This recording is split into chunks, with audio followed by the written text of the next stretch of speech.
When Ryan's when it's time to begin, it's on the Rewind Around with John Pollock and Wai Ting. The A-Team that makes sense of these things we see in the ring every week on TV. It's Rewind Around for Monday night, download it Tuesday morning from the Post Wrestling site. It's Rewind Around for Monday night on USA Now on the John and Wai Take the mic. Hello everybody, it's John Pollock and Wai Ting, a brand new week here at Post Wrestling. Hello, Wai. How you doing, John? I'm doing good overall. Coming off happy. a rather busy weekend, I guess. Did you have a good weekend? Yeah, I think so. Yeah, it was good. I mean, obviously, the wrestling world feels there's a lot of discussion, a lot of debate as always, but it feels like there's a lot of energy in the wrestling world right now. A lot of people may be paying attention to it for obviously because of CM Punk, but just even in general. So yeah, good for that reason. Did you get up to anything over the weekend? I don't know. Nothing of significance. Any wild Sunday plans? No, dude. I'm the wrong person to ask. Okay. Right now. I mean, I'm dealing with my son's cold, so been wiping up his snot maybe every 5 minutes. So that's about as exciting as it gets, Okay. How about about your news? You can go to postwrestling.com for the latest. I tried to go to the Santa Claus parade on Sunday. It was happening pretty close to our house. So we took them, and their attention on the parade lasted all of about 3 minutes, and then they wanted to go to the playground. And that was it. That was the Santa Claus parade for them. They were like, cool. We'll get a picture with a bear, a guy in a costume, not a real bear, and that was it. And then we headed home afterwards. So what is the big deal about a parade anyway? It's it's a very, very festive atmosphere. A lot of people, like I have not gone to the Santa Claus parade since I don't know the 90s, but to see all these people that are dressed up, I mean, it's a lot of people in this. Very crowded. Well, maybe they'll get into it when they get a bit older. Perhaps, but if not a deal breaker. All right, we have so much to get to on tonight's show. We have lots to discuss, a lot of news that is happening, and later on, we are going to be giving you information on how you, if you are based in Toronto, can score some tickets to an upcoming screening of the Iron Claw that is going to be playing at the Scotiabank Theatre in downtown Toronto, and your chance to watch it before it hits theaters.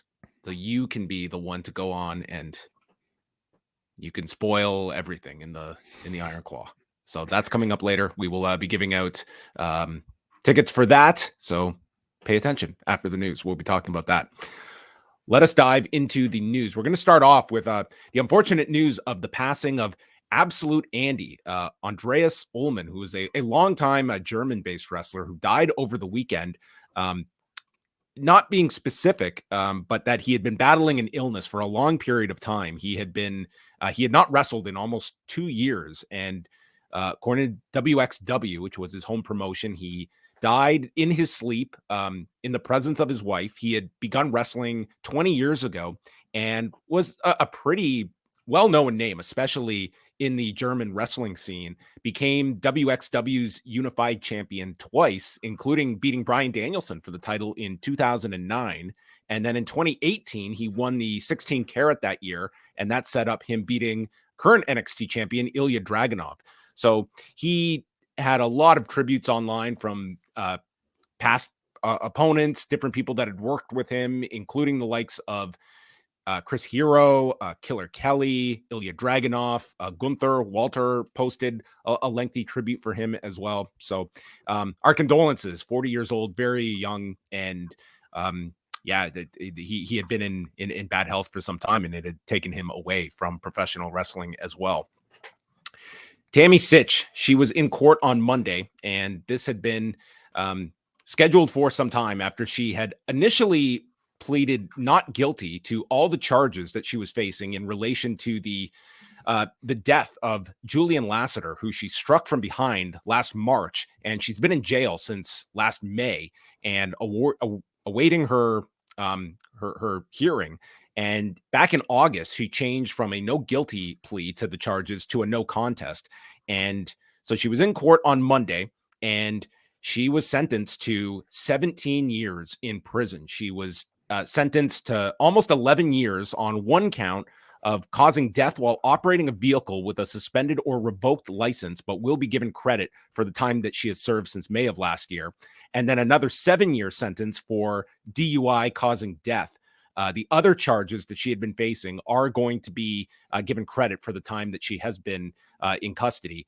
And after 17 years in jail, so we're talking 2040, 2041, if she is not granted parole, she will be in jail and then serve 8 years of probation after that, along with a substance abuse evaluation she'll be subject to, 50 hours of community service, a $10,000 fine, and a lifetime ban of her driver's license. And she'll have 30 days to appeal this.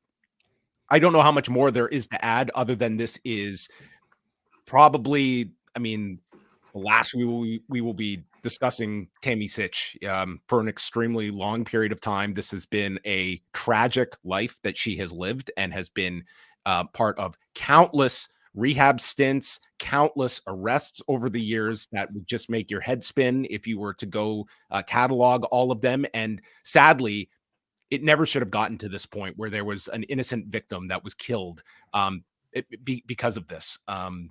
And she is paying the price for it, and it's really hard not to see the book being thrown at her over this, and is going to spend a gigantic portion of her remaining years in prison.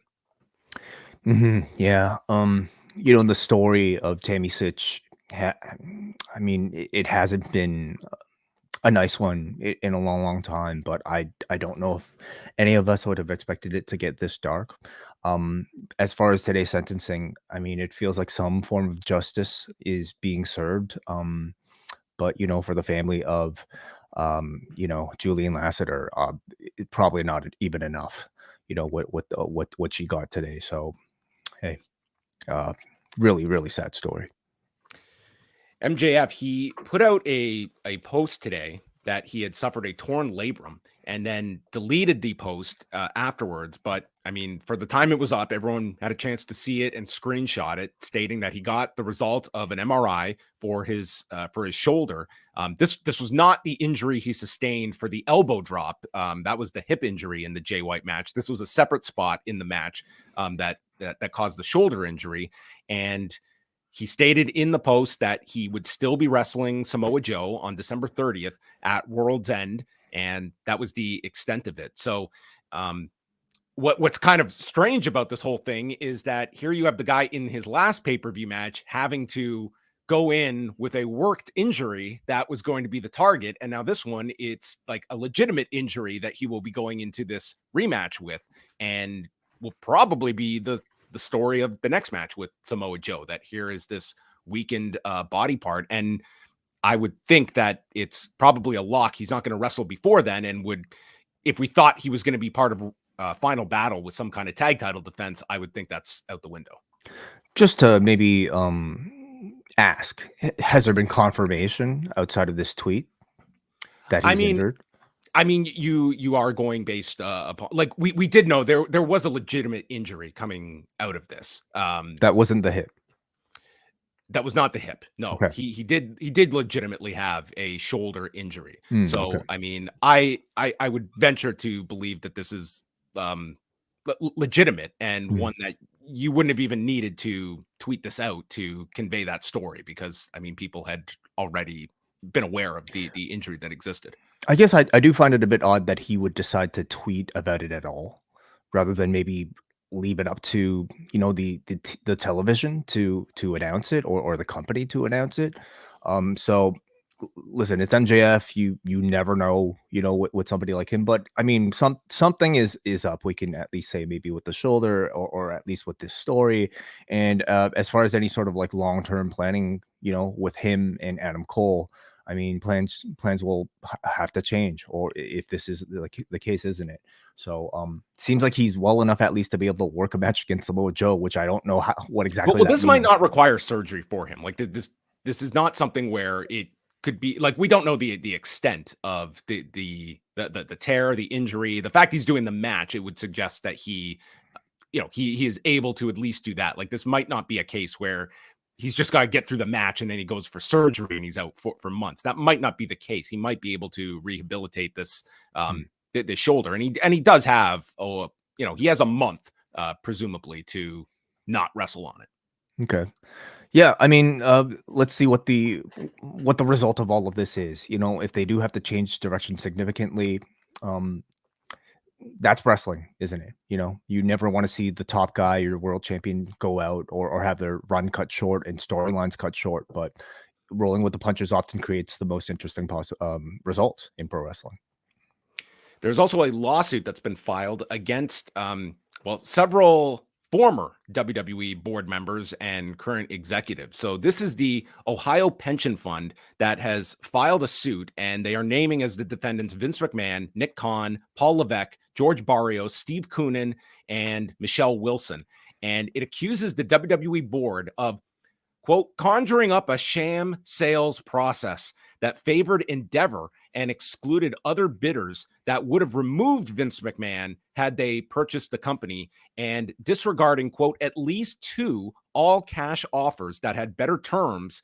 And the argument is that there were better deals on the table where WWE could have made a straight cash deal selling the company, and instead of this all-stock deal that they did for the merger that also kept Vince McMahon in a position of power. And thus they are alleging that Vince McMahon was not getting the best deal for the company, but the best deal for himself that would protect him with the new management.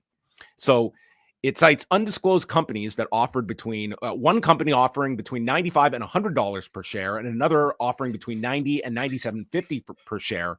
But that the WWE did not explore the offers because it would have resulted in Vince McMahon's ouster from the company. Also mentioning the cash bonuses that several received, including Levesque, Khan, and Frank Riddick.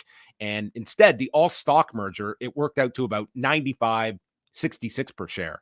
And that they started, the timeline that they also provided in this is that WWE began signing confidentiality agreements with potential buyers on February the 6th. The very next day is when Endeavor made the proposal made their offer, which the initial offering was that Endeavor would have 57% of the new company, WWE would have 43%.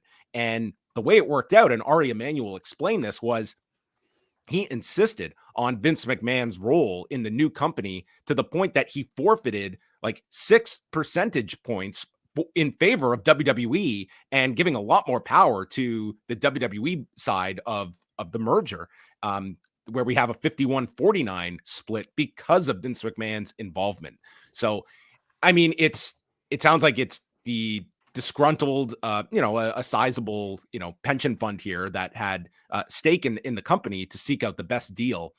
But I just look at this, and this is going to be an argument of like, mergers happen all the time that are not cash deals. And if we look at this, of the available companies out there, which you would assume one of these is Liberty Media, and wherever you wanted to look, if you want to look at a Saudi offer, all these other places, they do not have any experience in this business. And the fact is that Endeavor has the closest thing to replicate this company in the UFC, and that strategically, this made a ton of sense to merge with the UFC and create a new company and put all of these executives together to run this company. I think they're going to have a real uphill battle trying to argue against this. But anyway, that suit was filed. It's like a 71-page suit that I just got a hold of tonight. So I'm going to try and read that by Wednesday, and Brandon and I will probably discuss it this week. If you would like a copy for some light reading, you're more than welcome to. But how about an audiobook? John Pollock reads the 71-page lawsuit. I'm not even kidding. There is a market out there for people to read some of these like dry cases and all of the filing of it. Although I would have to like make voices with it. Can you do it in Low-Key's voice? All 71 pages. Ohio pension fund. Looks like we got an all cash deal here. Yeah. If anyone ever finds that video, okay, it's out there somewhere. It's been scrubbed from the internet. I would I would give up percentage in I don't know to just hear that video one more time. I mean, it's just disappeared off the face of the earth. Somebody has linked it recently. Last time we mentioned it. So anyway, so do you think we'll get any sort of clear indication about who some of the other competitors with quote unquote significant runway to increase its offer due to the outsized synergies it could generate might be? I mean, it just rolls off the tongue, doesn't it? I mean, we know that like Liberty Media was, in the running here as a potential bidder for the company. I would state that with this, I don't even imagine we're going to get too much like in the form of like a discovery process. I think this is all going to be wrapped up neat and tidy before it ever gets to that point. It would be interesting if we ever got, more. If ever the like TKO side was obligated to share more transparency of what went into this, like it is interesting the fact that like the day after they started accepting bids, Endeavor was there at the front door immediately, and the argument is that none of these other places had even a prayer because the Endeavor, they had made up their mind by February 7th that this is what we are going to do. In some ways, it's like the WCW deal where you had the belief that there was no way that Fusion was going to get this company, and they didn't want to hear from Jerry Jarrett or any of these other places that had interest. It was like their fate was sealed, and it was going to end up, Vince McMahon was going to get it for a ridiculously small price in the grand scheme of things, but the others, they weren't even going to sit down and listen to them. At least that's what this pension fund is alleging was the case. And I can't even say like they may have had that. It's just they would have looked at this and yes, we could get more cash. And in the immediate future, yeah, this would be a more rich deal for our stockholders. But we're also looking for the longevity of this company and putting it in solid standing to continue to prosper and to grow. And Endeavor made a ton of sense to partner up with for such a task. Tony Khan was doing media for the All In show. I actually have a clip of this way if you are able to cue it up here. It's a short one here, but he was on with Steve Herman of BBC West Midlands, and he of course is promoting the pre-sale, the much trumpeted pre-sale for All In at Wembley Stadium. And this is just days after a pretty major event in professional wrestling. So Steve Herman asked Tony Khan, and let's hear from this interview. I have to ask you about CM Punk. Of course, he was at All In, and his last appearance for AEW was at All In at Wembley Stadium. We've now seen him appear at WWE Survivor Series at War Games. Were you surprised to see him there? Can't talk about that, nor do I think it's the time or the place. But I appreciate you asking, and I'm very excited about AEW All In Wembley Stadium. Not to dodge or duck your question, it's just not something I can legally talk about. Breaking news. Tony Khan cannot talk about this. Now, I had many reactions to this clip. Number one, it's not the time or the place. I think when I would ask, that would be my follow-up. When would the time or place be, Tony, to ask you such a question other than 2 days after this occurred and you are promoting the event that the last one was where this whole blow-up occurred at? Number two, I mean, I do feel like there is, this is the boilerplate answer you're going to get out of Tony Khan in these situations. But number two, are you saying that there is some non-disparagement agreement in place between you and CM Punk? Would CM Punk have the same answer if we asked him about leaving AEW? I cannot talk about it for legal reasons. Is there any reason to believe that? Number three would be like this interviewer. Sorry, did he actually say legal reasons in the clip? He said that. He just said that in the clip. For legal reasons, I cannot talk about it. Okay. And number three would be, we're not asking you to disparage CM Punk. We are asking for your thought on him returning to a company. I mean, all I'm saying with Tony Khan, I don't think anyone is going to hold him to such a degree that he is under duress to give every last detail. But again, it's a broken record, but I think he can handle these in such a more graceful way that would be downplaying the story instead of just, putting up a wall towards the media as though you will not talk about this. But I mean, I don't resent anyone for trying their hardest to ask out of him, but you do know what you're going to get. No, a lot of credit to Steve Herman for, at least have taken the opportunity to ask what's probably on everybody's mind. But at this stage, I don't know. Could you imagine interviewing Tony Khan on a Monday morning after Survivor Series and not bringing up CM Punk? Absolutely. It's not the time or the place. Let's revisit this in a year. But I don't really expect anything different from Tony Khan at this point, nor do I exactly blame him, John. Like, I think he knows, obviously, that anything he says, even if it's something like this, which is basically nothing, is going to be used as a headline. And I think he himself is aware that he's not very good at handling controversial questions in the media. But he's already handled CM Punk on live television. Like he wasn't very good at it. He was awful at it. But he said a lot more. Was he legally bound from saying anything on that Collision show the night he fired him? A lot of that felt like it was legally motivated to be able to say. Anyway, that's just speculation. But we don't know what agreement took place after that, right? We don't know what sort of we don't know if there's any agreement. Right. And are they obligated to tell us? Is he obligated? No, listen, he is not obligated to have to say anything, but we are obligated to ask. Absolutely. It's not his place to say this is not the time or the place for that question. It's like it is not your job to answer every question, but it is the other side to ask those questions. Certainly.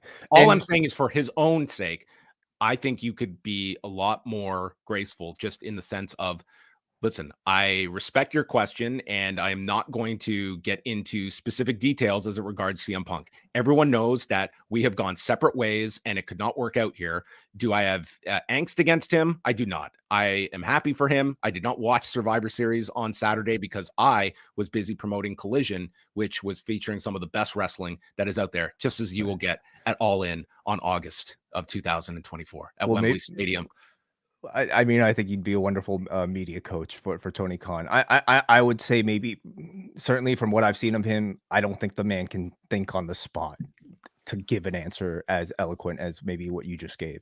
And maybe something as simple as, I can't talk about it for legal reasons, is about as much as he can muster.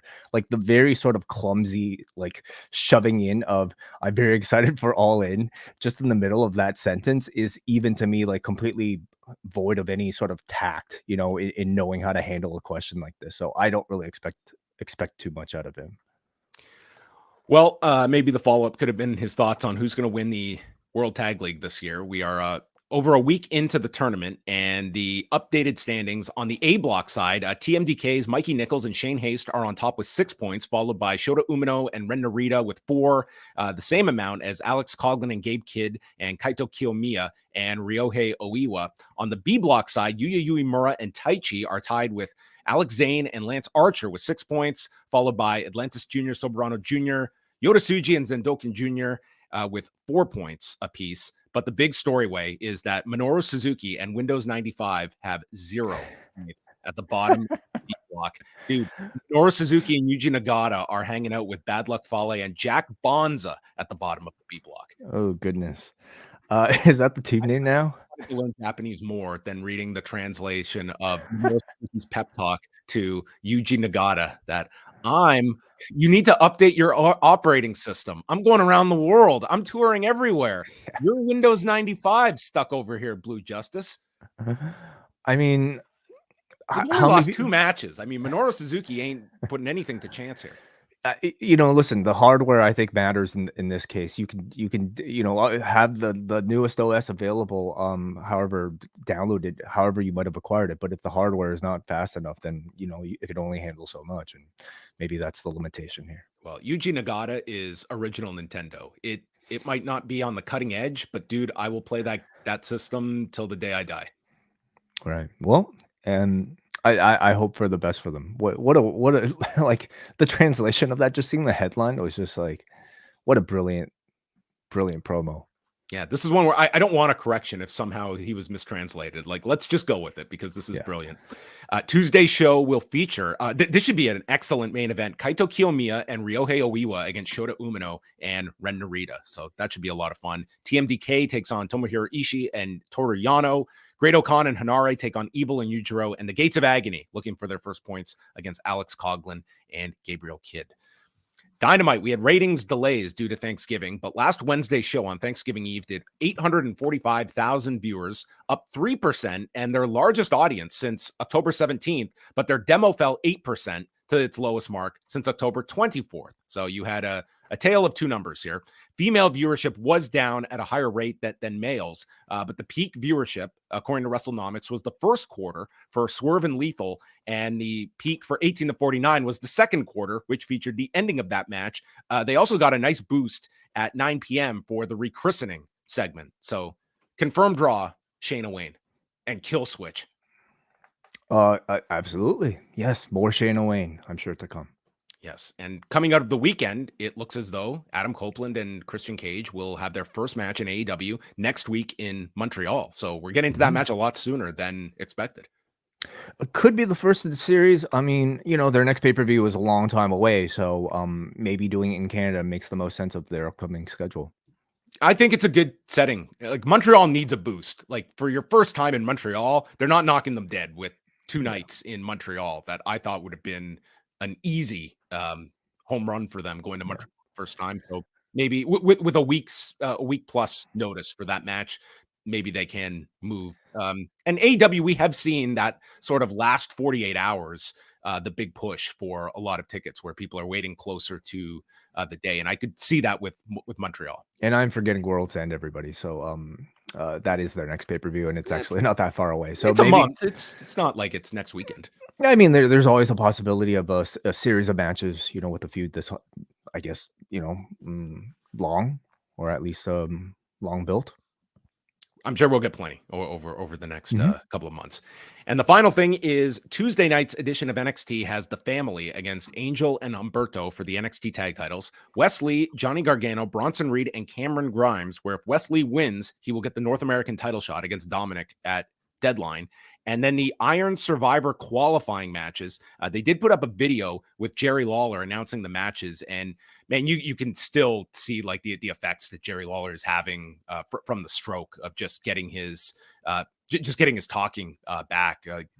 Very unfortunate, but I mean, it's a long recovery process. But he's added Eddie Thorpe against Braun Breaker and Kalani Jordan against Kiana James in the qualifiers. And then Wednesday's Dynamite has Swerve Strickland against Jay White in the Gold League, Mark Briscoe against Roosh in the tournament, and John Moxley against Jay Lethal. They are also promoting the return of Dante Martin, who popped up on Saturday night. And it was March that he suffered the injury, but man, I saw that injury and I was like, man, I don't know when I'm going to see this guy again. So I was just happy to see this guy's face and career threatening. That was one of the most devastating injuries, and certainly you would wonder if it's going to have any impact on his style. That was just a devastating injury, but happy to see that he is returning. Christian will respond to Adam Copeland, and Bryan Danielson is being advertised as the guest commentator, and they're not specifying a match. He might just be on for the whole show. So we're at the stage now where everybody in the tournament has had a match in a round robin. You kind of have to keep up. Otherwise, it's very tough to kind of make up those extra matches, especially for somebody who maybe seems to be as unknown health-wise as a Bryan Danielson. So this is going to be like the week where I think we have to find out what exactly the man's status is. Well, he is advertised for Collision. They are advertising him against Eddie Kingston for Collision on Saturday, but they still have that match in hand that they do have to make up. But you can certainly do that one week where he does Dynamite and Rampage, and you make up for the match he missed. So, we will see if Bryan Danielson on commentary for 2 hours could be super entertaining. Oh, certainly. Yes. Let me talk about CM Punk. I've got thoughts. I think you're missing maybe the biggest story of the day, John. Are you going to pull up okay. For some reason, I thought you were going to pull up like Great Muda's daughter. That's sorry. How could I forget? That went to my head. We could right talk away. about that too. Yes. This was not in my old notes from this morning, but yes, QT Marshall has announced that he is leaving AEW. He put up a note. Thank you, AEW. Thank you, Tony Khan. I've had the privilege of being here since day one, and I've written over 750 formats for AEW, and always with pride. As much as I've enjoyed being a VP, manager of talent relations, and wearing a myriad of hats, the company has changed a lot since 2019 and is heading in a different direction. And I feel that it's best I do the same, as we only get one chance to go all in. I have officially resigned from AEW and will have fulfilled all obligations by the end of 2023. Thank you to everyone from the front office to the production truck to some of the hardest working talent in the sport. Most importantly, thank you to those who booed, cheered, and took part in this season of my life. So obviously the line that everyone is going to focus upon, 750 format sheets that he produced. But there, yes, I mean, pretty much just spelling it out. The company has changed a lot and it's going in a different direction. Like that does speak pretty loudly when you're talking about a guy that, I mean, behind the scenes had a very instrumental role in AEW and the day-to-day operations. Certainly, and his connection to the Nightmare Factory and all the talents that he might have had a hand in bringing in, as part of AEW's, like, what at one point almost kind of felt like their version of the Performance Center, at least unofficially. So, it's going to add to, I guess, the continued feeling of AEW being a bit of a place where a lot of people are choosing to leave right now. At least that's sort of like the timing of this particular message coming off of like CM Punk debuting for the company. It's what's going to sort of like be the dominant narrative. We have no idea why exactly he's leaving beyond what he's saying about the company changing direction. Now, does that mean the company chose not to renew with him, or like he's saying he resigned, but do we also know internally what discussions may have been? Like, about I mean, obviously there was an issue there because I mean, if you're leaving and everything's just mutual and there's no he's not putting that line in there unless it's a parting shot like that. Like he knew exactly what he was doing, putting that line in there as well. Like he's leaving and is putting a light on something that a lot of audiences are, at a certain, like you can look at the big and small issues that AEW is going through. And some of them I think are being overblown. But there's others like there are real issues and you're battling a momentum aspect to things. And it's not unlike, I think, where you saw that shift in narrative in 1998 with WWF and WCW, where it just suddenly became, well, WWF's winning, so therefore WCW is losing. And WCW was still doing very strong business, but it was lesser than the industry leader, lesser than their competitor. We're not so much talking like numbers and revenue, like that has always been, on the WWE side. But the cool factor, the momentum, that has not always been so cut and dry. And now, like, there has been a sizable shift and it's been growing for 18 months. And it seems like it is greatly distancing itself now over these last couple of weeks. I don't disagree with any of that. I suppose I also wonder where QT Marshall fits into any of that. Listen, we got Will Ospreay, but goddamn, we've lost QT Marshall. I mean, again, like behind the scenes, I'm not entirely aware of what he does, but I hear it's a whole lot. You even see in this a reply here from Fuego del Sol saying this man won't boast about all the people that responded to this. Exactly. This man won't boast about all the people he helped behind the scenes, but as much as we've disliked each other, you'd have to be ignorant not to give him his flowers, not only for his backstage work, but his in-ring work is world-class. Those that pay real attention know that. So, yeah, I'm sure internally a big loss, and maybe a loss for morale too, from people who have been here since day one that have relied upon, QT's efforts. So, where do you think he ends up? Any throw it out there. Where is he going? Oh man, I think it pretty much spells itself out. I mean, NWA on the CW app. I mean, wouldn't that be the landing? I mean, I don't know. I mean, I would certainly think that just based on that statement that he has somewhere to land. Yeah, I would think so too. Before we move on to the contest, I want to let everyone know that you can always grab your news at postwrestling.com. Today, I did a lengthy historical piece, the saga of CM Punk. I think I can officially say that in my writing history, I have now written more about CM Punk than I ever did about Montreal from 1997, and that is not a small feat. Okay, I think this past year has just done me in when it comes to Punk, but. You can read this whole historical look as I tried to put this return into context, the relevant questions, what we should be focused on, what are a lot of the key factors. But I know everyone, sometimes they don't want to be reading. Instead, if you want to listen to my wonderful voice accompanied by some clips for emphasis, you can go to postwrestlingcafe.com. This special audio commentary is up for all members of the Post Wrestling Cafe today. It's usually up for double and espresso members. So if you enjoy this one, consider jumping up to the double or espresso level, where I drop these audio updates multiple times per week. So you can check that out. Really, really fantastic work. Again, it's almost like a little bit of a mini documentary here. You know, John has always written fantastic entries for the website. Now he's turning those into, you know, these fantastic little audio docs. John throws in little clips in there to give you full context. So great work today, John. Yes, I was made aware that when capturing the clips, I may have had the speed increased on one of the clips. And there's only one person out there who could have detected that, and they did let me aware of this error, which I do regret. Well, maybe you purposely did it for the all out press conference where it was actually slowed down. Remember the Punk presser? I actually took nothing from the all out press conference for this one. That was almost too easy. I wanted to find like some of the other interesting clips. Honestly, like there is a fun exercise to be had to go through the other CM Punk press conferences and contrast, because everyone remembers the details of the All Out one. But if you go back to that first one, the first night he comes in, or the one after Revolution when the ROH library has just been purchased and the guy's emotional. He's in tears about how his footage is in the right hands. I mean, it is amazing to go back and you just come to the conclusion, like what happened from August of 2021 to basically till August of 2022. I mean, it's just astounding to see how this relationship changed from a guy that just seemed like he basically says like, it's not often you get a second chance. And here I am.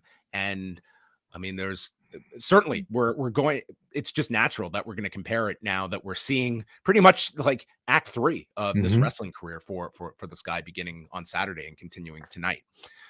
And, you know, it's one Speaking of acts, we are now going to be, I didn't have a good segue over there, but everyone knows about the Iron Claw that will be coming out December 22nd in theaters. But because you are a loyal Post Wrestling listener, and we will preface this by saying this is geographically specific to those that are in and around Toronto that have the ability to get to the Scotiabank Theatre on Thursday, December the 14th. We have a bunch of tickets to give away to this advanced screening, and we are doing a giveaway both on Instagram and online. So exactly, John. Yes. There are 2 ways to enter this contest. We have 8 pairs of tickets to give away, which is a whole lot. That's you know, for you and a friend or whoever, a date maybe to bring to this movie. 2 ways to enter. What a first date this could be. We're gonna go see the story of Fritz Von Erich. I don't doubt that a lot of people might have that first experience with the Von Erich family on a date. But there are 2 ways to enter, one based on luck and one based on merit. And you can enter both ways. First of all, on Instagram, you can search at Post Wrestling, follow the account, find our post up at the top right now about the Iron Claw. And all you have to do is like the photo and comment by tagging a friend that you think would be interested in seeing the movie. And we'll enter you into a draw, and you can enter as many times as you like, but you must be following at Post Wrestling on Instagram. We will make that draw on December the 8th. The contest based on merit, if you want to actually maybe do a little bit of work to improve your chances, you can tweet us on on X with your dream pro wrestling biopic casting. So go to X, go to at Post Wrestling, and tweet us a photo of the actor and the wrestler that you're casting them as. You can use actually, you don't even use hashtags. Just reply underneath the pin comment right now with our Iron Claw contest. And as well, you must be following at Post Wrestling on Twitter in order to win. So we'll collect all the entries of the Twitter contest, and we will actually compare them and judge them live on Rewind a SmackDown on December the 8th, John. So that'll be a fun little contest for our podcast. So again, 2 ways to win advanced screening tickets for the Iron Claw on December the 14th in the Greater Toronto area at the Scotiabank Theatre.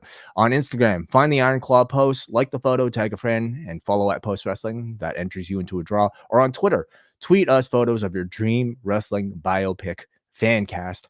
Follow at Post Wrestling on Twitter to enter. Both contests close on December the 8th. Winners will be contacted through DMs. I'm looking forward to the casting choices out there. I'm hoping for some really creative entries, and we will have some fun going through those. And the best ones will get chosen. And who knows, maybe your biopic will come to life one day when an aspiring director tunes in and says, you know what, great casting.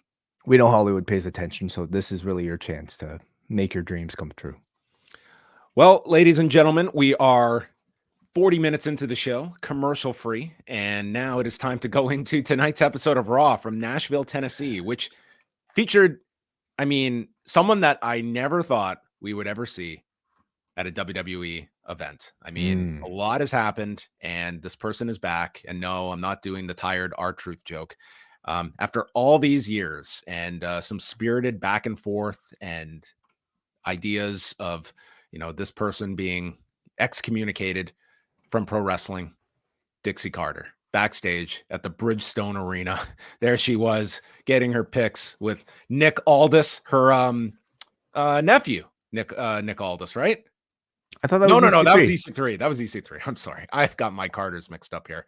And Cody Rhodes, who was, in TNA for a cup of coffee. Mm-hmm. A brief time, yeah. Well, listen, always nice to see Dixie Carter. From all accounts, somebody incredibly well-liked in the profession, or at least within her company. It's Nashville. I guess, why wouldn't you expect, somebody who's a long-time professional wrestling sort of a name to make a backstage appearance? Yeah. I felt like there should have been a plug for, follow TNA Dixie. Remember how that used to be a staple? Every single Impact show, they had to plug her Twitter account. I guess so. For what reason? I guess she's sort of like a source. Always posted it. Oh, look at this. The reunion of Bruce Pritchard and Dixie Carter. That's it. Yes. My goodness. Mm-hmm. Okay. Well, let's get into tonight's show. A brand new theme song for Raw by Def Rebel. Did you catch this song? I actually completely skipped it. Was it good? I didn't even realize. A song that you're going to hear thousands of times, and it'll be in one ear, out the other. Randy Orton and his brand new weightlifting program showed up at the start of the show. This guy's gigantic. He's just huge. Wade Barrett is like, man, I've never seen this guy so big before. He is carrying some weight. Is this the biggest we've seen, Randy? Oh, he bulked up for a time in those early 2000s. He had that real puffy look. But this is a pretty sizable Randy Orton. Yeah, I would say so. They said he's doing a new strength program where it's less weight but more reps, and this is the end result. He's working on stamina. Less weight, more reps. All right, maybe that's what I need to do. Maybe that's the secret. Yeah, he's got to do more stamina for 5 minutes in War Games and then a 10-minute TV match with a commercial in the middle. So Randy's out. He said he never got to compete in a War Games before. Means he wasn't on last year's. And that was the match invented by Dusty. And he's got unfinished business with the Bloodline. I've got a bag full of receipts for all members of the group. Really went out of his way to say all members of the group. And the RKOs are coming. Rhea Ripley interrupts him and says how his return was upstaged on Saturday. The landscape has changed. Bloodline has fallen and Judgment Day has risen. War Games was just a bump in the road. We still have all the gold. And if it wasn't for you, Randy, Damian would be the champion now. And says that unlike the Bloodline, we get the job done and you will be out permanently. So Orton says, mommy this, mommy that, daddy's back. And just like that, this man got his next merchandise line and a new chant for Randy. So, did Daddy ask about his son? Just disappeared. His son, Orton's. Well, his lackey, I guess. Who's that? I don't know. Maybe it's a mystery or a riddle. And I get it. the crowd's chanting, "Who's your daddy?" And Randy says, "How no one tells me what to do." And Rhea says, "That's fine. You've made your bed and you are our enemy." So Dominik and JD, the big guns, they come out for Orton from behind. JD's in a neck brace, which I feel JD's going to be in this neck brace for years. And that's strong. He ends up taking the RKO when Dominik escapes, and Orton is off to find Adam Pearce to get a match with Dominik tonight. And Wade Barrett proclaims that Randy is giving planet Earth what it wants with this match. Randy Orton, after a year and a half, his first singles match back will be with Dirty Dom. Exactly what I think everybody wants. Yeah, around the globe. Good segment. I think Randy's sort of presence on screen and on the microphone still it's happy Randy. Guys signing autographs on the way to the ring. It almost felt like over the top, and I think that's the space that I like Randy Orton the best, where he's so over the top babyface that you almost suspect that he might be turning and he might snap and he might RKO somebody at any moment. I think that's what you're led to believe after the Jey Uso segment is that he's putting everyone in this like false sense. Well, let's remember, I mean, the entire Matt Riddle program, I feel, was to take us off guard before he actually turned and snapped on Riddle. We can't have that moment anymore. So how are they going to rebuild this by, taking a very over babyface Randy Orton, especially coming back after like a year and a half? And how are they going to shock us with that, first star KO? It's him taking out Cody. Like that's the guy. Totally. Yeah. Absolutely. So this was like a good reintroductory segment. I like the fact that it was like somebody who has kind of risen to stardom in the time that he's been away, like a Rhea Ripley coming out and confronting him on behalf of the Judgment Day. So the Daddy's backline was fantastic as well. So overall, like good reintroduction. What did you think about the structure? The two big things on the show were the opening segment and the closing segment. They opened with Orton, closed with Punk. And I did feel like this crowd, they wanted to hear CM Punk, and I think it did hurt like a lot of the heat on this show. That it was, I think after this segment, you realized, okay, they're saving Punk till the end of the show. And I did feel like, and this was a great crowd. They had over 10,000 people in the arena. They moved a bunch of tickets on Saturday, and already it was a very healthy advance. But what did you just think about the structure of that? Well, considering Randy was going to wrestle Dom later on, I mean, this was kind of your only option. And even if he wasn't going to wrestle, I think, I always like having the biggest thing end the show. It just, to me, makes a much bigger flow. There's certainly a lot more interest in hearing people speak. Hearing CM Punk speak on WWE TV for the first time compared to Randy, who, despite coming back, like being here for the first time in 1.5 months, he's not going to say anything that revolutionary, nor am I that interested in what Randy Orton has to say. So I think to start the show off with him was perfectly fine. The teams are getting ready for the Tag Team Turmoil match when R-Truth comes in and they are introduced to Jelly Roll, who would be all over this show. And Tozawa does his Jelly Roll. Were you familiar with this artist? Yes, I was. Huh. Don't ask me to name any of his discography, but okay. Familiar with him. I mean, more so he was certainly popular in Nashville. Well, we joke about like, R-Truth, being the one to make the big return on Saturday, but the man has fit into his role perfectly well after that injury, comes back and like was in multiple segments tonight. No sketch rust. None at all. Great as ever. I really felt like R-Truth, like he does have a place in this company, and he could be on every week's show, and he doesn't have to wrestle. Yeah. Like you do not need to put this guy in matches. He could be on the show every week. Yeah, and I would say like the lack of the 24/7 championship, I think even like opens up the possibilities of what you could do with an R-Truth now that doesn't involve any sort of like, I don't know, groan-inducing like semblance of a wrestling match, right? So I thought everything I've seen with him up until this point, including the Ruffle sketch, has been really fun. The Tag Team Turmoil match. So we had an hour-long commercial-free Raw, and yet they still raced through a bunch of these matches. DIY took on Otis and Akira Tozawa, not Chad Gable. And so we had, they promoted the 4-way that Gargano's part of on NXT tomorrow night. They had Tozawa and Otis do double caterpillars, and then Tozawa comes off the shoulders of Otis, and he leaps, and he was supposed to be taking a knee from Ciampa, but the timing was all off here. So this was kind of a mess. And then we did the meet in the middle, and Tozawa was pinned in 3 minutes and 12 seconds. Tozawa had a hell of a time in this. There was also a leapfrog spot where he just went up and Ciampa had to like catch his leg and just like hold on to him. So timing was off even in these 3 minutes, and DIY advance. Yeah, I would say very little reaction to DIY winning here. It almost felt like the crowd was more partial to Tozawa and Otis as like, you know, the team that actually has been given more personality behind the scenes. So DIY is turning into DOA, not the biker gang, just the acronym. Next was Indus. Huge match. First match for them since June. Cool.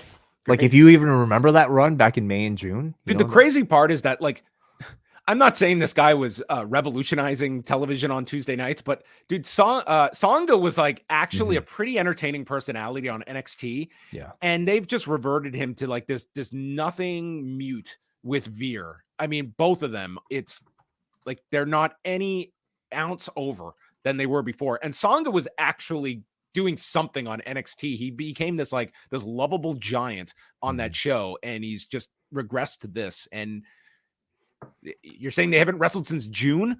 No, they haven't. Well, they haven't wrestled on Raw since June. They were in NXT. Yeah. Well, this one went a minute 20. Veer missed Gargano in the corner and was rolled up. So DIY continues.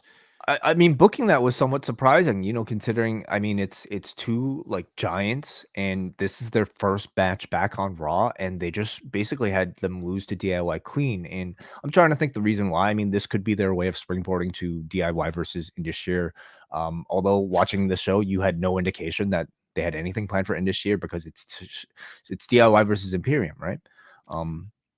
Like, it could just be their way of giving DIY a strong win because they weren't going to win this tag team turmoil match. But I don't know, man. If you're a big Indus fan, you waited like several months for them to make their Raw return. This was not a good night for you. I don't know if anyone's ever said springboarding towards a program with Indus before, but that would mean some kind of upward movement. DIY and the Creeds. I will say this about the Creeds. When Brutus is in there, anything can happen. Okay. It's like watching a dude on skates that is just trying to like learn for the first time at points. Like, there's some stuff he pulls off, and then there's others where it's just like, dude, he's got no control. He's just going for things. Brutus lifts Ciampa with this double underhook, and then Julius leapfrogs over Brutus and drives Ciampa into the mat. Meet in the middle gets stopped by Brutus, and Julius hits a power bomb to Gargano, and they hit the Brutus ball in 4 minutes and 6 seconds, beating DIY. So the Creeds advance to take on the New Day. Another short match. They were really struggling with heat here, but the Creeds are, I mean, I'm very compelled when I'm watching. Julius is, I mean, this guy's very impressive. I mean, I would say the totality of them are probably good enough for them to want to push, because they made those two look incredibly strong coming out of this match.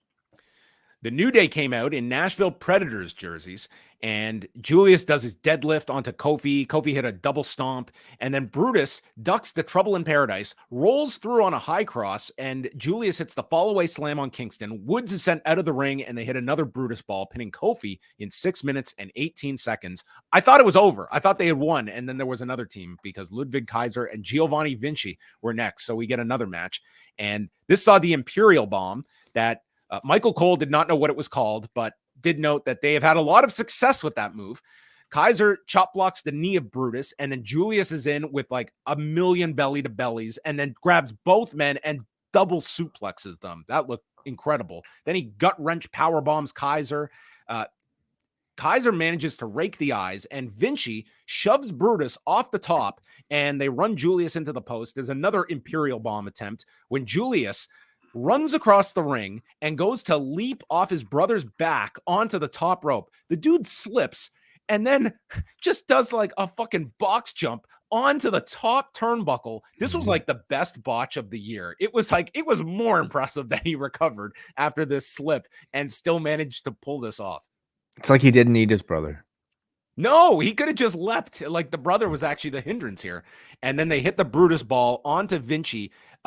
Vinci, when he took this Brutus ball, he came down on his arm, and my God, was he grabbing it. And he said something to the ref, and then Brutus delayed his pin and then came over and covered him.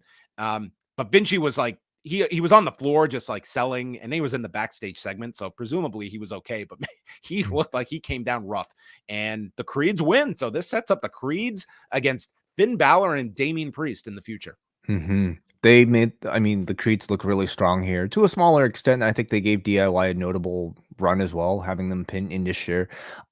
I felt like these sort of like tag team turmoil gauntlet style matches, they're typically good at hyping up a brand new challenger really out of nothing, but the Creeds weren't even starting from nothing. So I think this bolsters them pretty well. You're building your tag team division, and this format seemed to work well for the commercial-free sort of portion. None of the teams are really all that over, but the wrestling I thought was pretty decent overall. Judgment Day's in the clubhouse, and Balor comes in. He's like, "You see these Creed guys? We better not take them lightly." And Priest is just, "Okay, guys, go ahead. Let me have it. I was the leader. We lost at War Games." And instead, Balor and Ripley, they explain, "Hey, we're a family. We rise together. We fall together. It's only one loss. You need to relax." And Damian says, "Oh, I appreciate that." And at that moment, I'm like, this guy is getting killed by this group. Right. Anytime heels are nice or involved in any sort of wholesome moment, you have to end up being suspicious, right? Because, they're not supposed to be nice and wholesome. So let's see how they tell this story. The countdown clock has begun, and JD is off being checked after the RKO by Randy.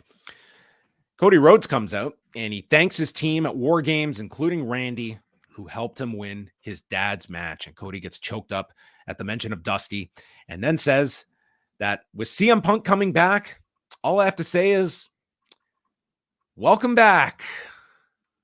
Great to have you on board, pal. And he says, I want to make some news myself, and he announces he is entering the Royal Rumble in 2 months. It's that time, isn't it? That's their next pay-per-view, right? It is. Yeah, we have a long ways away until that. But yes, we have our first entrant. And then the lights go out. It's like, oh, Christ, has Malachi Black followed me here too? And it's Shinsuke Nakamura on the screen. Yes, Cody has drawn Shinsuke duty during this lull until the Rumble. And Shinsuke says that you are a brave hero, Cody, who has won the battle, but I need you to set me free, to awaken me, to evolve. I was very patient with you week after week. I'm done waiting. I will bring chaos to you. So, dude, Toru Yano's coming. Oh, Yoshihashi, the whole crew is coming over. They're all ready. And then the lights come on, and Nakamura's in the ring. Cody turns around, and he is hit with the red mist. We don't have enough mist in professional wrestling, from Noah right now to Julia Hart and now Nakamura. Like all our tenets of professional wrestling incorporating mist. Here's our tribute to the great Kabuki as we get closer to this Iron Claw. Not to mention Asuka on the other show, right? That's right. Yes. Listen, it's a very effective sort of a tactic. So Joey Janela the other night with Tajiri. I didn't catch that one. The spot he did was that he's in the corner, and Tajiri is getting the green mist ready, and he sprays it, but then Joey reveals he's got his sunglasses on, so he blocked the green mist, takes off the sunglasses, and Tajiri kicks him and hits him with the red mist afterwards. I think it was red mist. Okay. So he had the double mist. So is this the type of mist that'll turn somebody into somebody else's daughter that Nakamura sprayed on Cody today? Oh, this is probably going to have an expedited effect on Cody. I would say he's already up to 40% if he didn't get the antibodies in him after. Gotcha. Okay, well, he's gonna come back as Stardust. Ooh, interesting. I think so. This is the reveal that Cody was the person Nakamura was referring to in all of his promos, and I think this was pretty well hinted at throughout. Nakamura's sort of riddles. About his target's involvement in War Games, so we knew it would be probably one of the baby faces on that team and also specifically the line about privilege. And I suppose you can make a very strong case about Cody being privileged enough as the son of Dusty Rhodes. But as always, I'm sure Cody will have a great promo to counter some of those claims. So I look forward to this like very introspective, very sort of thoughtful subtitled Shinsuke Nakamura and seeing what Cody could do with this type of character, because it's entirely different from what he's been doing in WWE so far. Well, if the clues were member of War Games, privileged based on family lineage, I'm sorry, but I think they really missed out on the other guy who's now got a destroyed back that has just returned after a year and a half. I mean, if ever there was a target, you're right. There were a few second generation guys in that match, actually. How can Seth do this back injury now that Randy's back? Literally. I mean, I guess every one of Randy's big matches has to be built around this back, does it not? Today wasn't hinted. He sold it a little bit. He sold it a little bit. Yeah. Well, listen, he's doing more reps now, John. So that back is good. Okay. Maybe Seth is going to. It's enforced. He's got titanium spine now. Yeah. So he's worked it out. So I mean, for Cody, like Nakamura placeholder duty, I think is good. Like between now and the Rumble, we already know what his long term is. We need a bridge for him, and this might not even be a pay-per-view match. It probably isn't a pay-per-view. No, it won't be a pay-per-view. There's no pay-per-view. This is TV because he's in the Rumble. Yeah.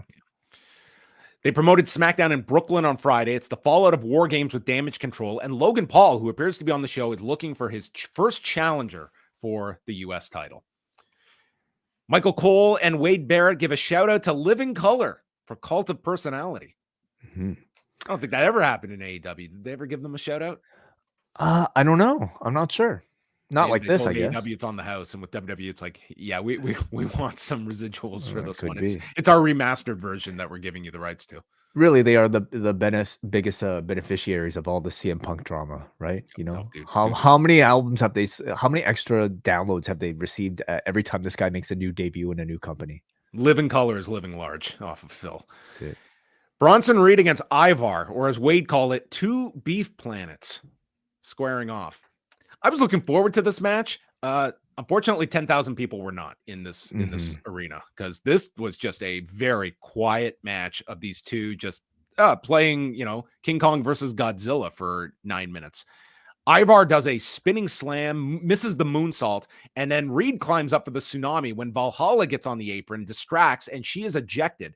Reed gets sent to the floor. Ivar is off the apron, but Reed can't catch him. He just drops the guy. They fight into the timekeeper's area, and we see a Death Valley driver into the barricade. Both men get counted out, and they brawl throughout the floor. They take out all these production members, including Reed lawn darting one of them, and then Ivar coming off the equipment with a cannonball. So it was funny. It was like the match the audience was dead for. The count out, they shrugged their shoulders at.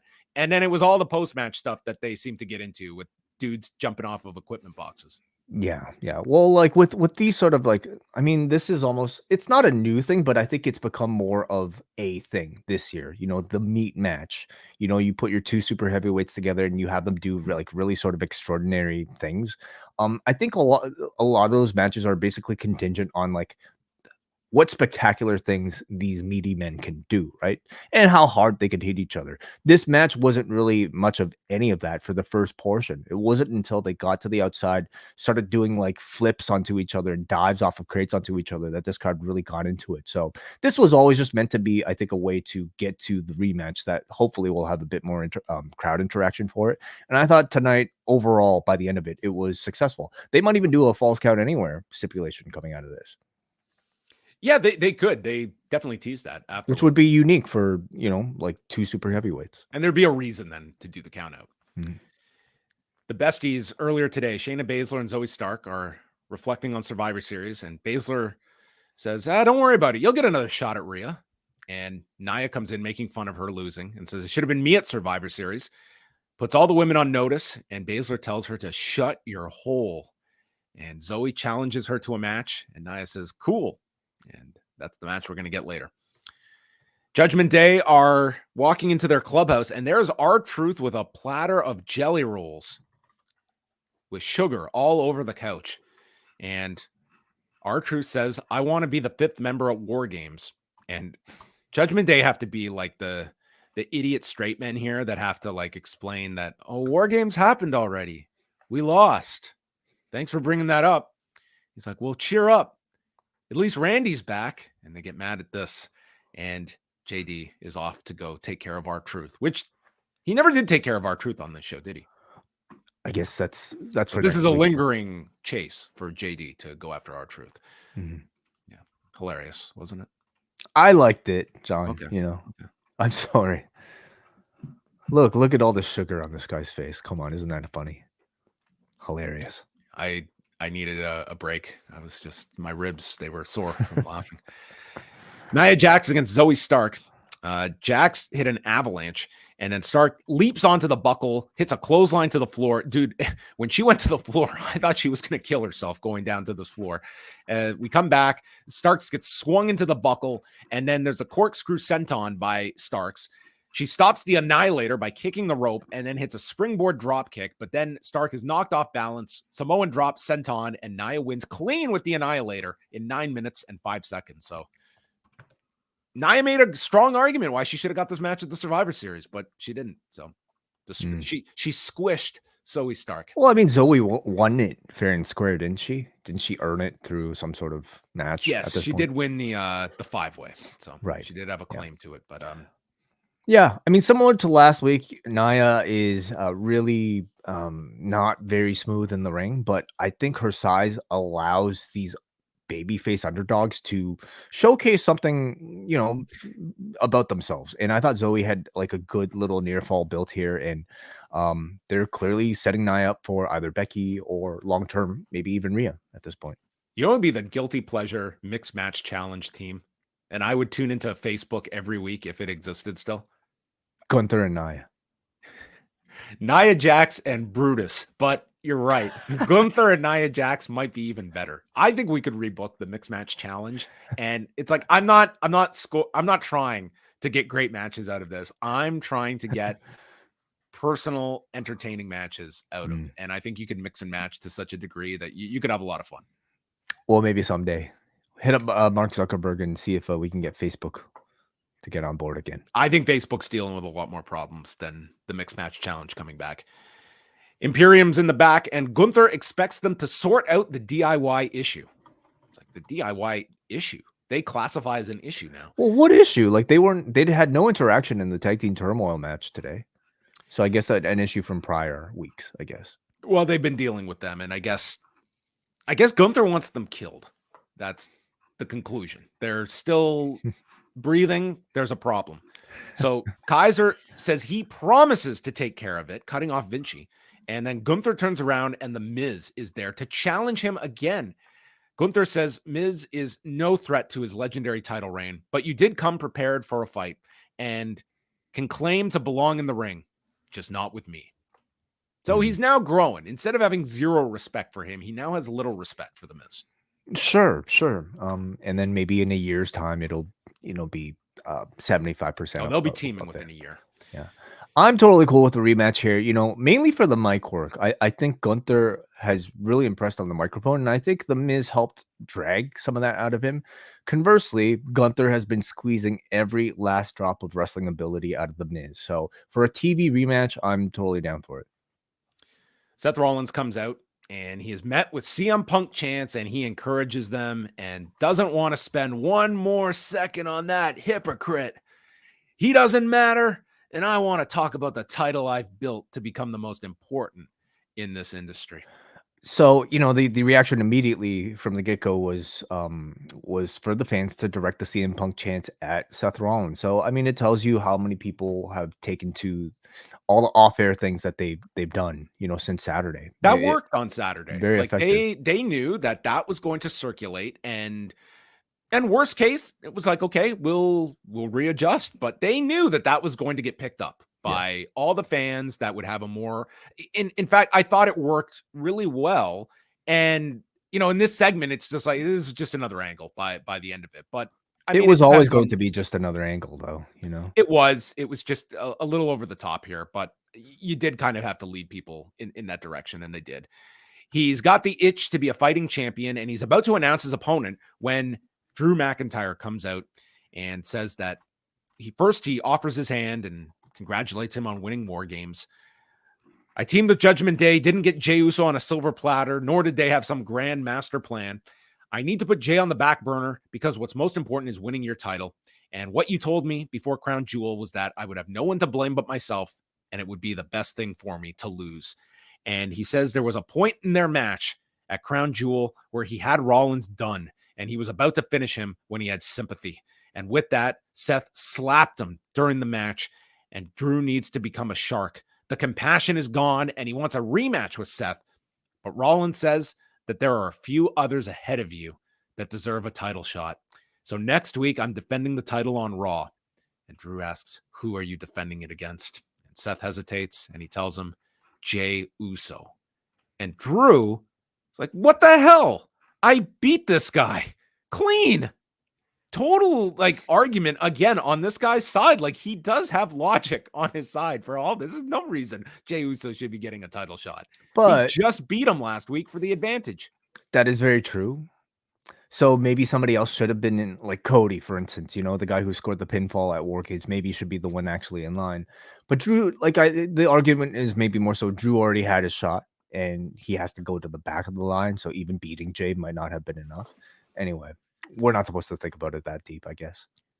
So he responds by hitting a Glasgow kiss to Seth Rollins, and then somehow here, cut his forehead, which really added to this. Seriously, I think he hit the belt or something. I thought so too, because there wasn't, there was no mark on Seth. It's not like he connected with him. And you're right. I think he might have just, because the headbutt goes down, and it was probably right on the belt that he nicked himself, but it kind of looked cool, and he kept this for the backstage segment with Zayn, so it looked it was so perfect, John, and it almost made me wonder if it was somehow masterfully intentionally done here. I think you're giving too much credit. I think this was just a happy accident. Well, it's fine, be that as it may. The way he played with it afterwards, once he realized he might have been cut, that pause and then that check, it almost felt like it was completely intentional, or at the very least he had some great sense, to basically use this as, fuel. I mean, use the whole mention of Jey Uso simply as his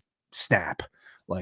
And I think Drew has just done so well throughout this entire course of this heel turn, because we never can definitively say where the heel turn begins, because every week he comes back and tries to at least convince a part of us, a portion of us, and a portion of the baby faces that he's still a good guy.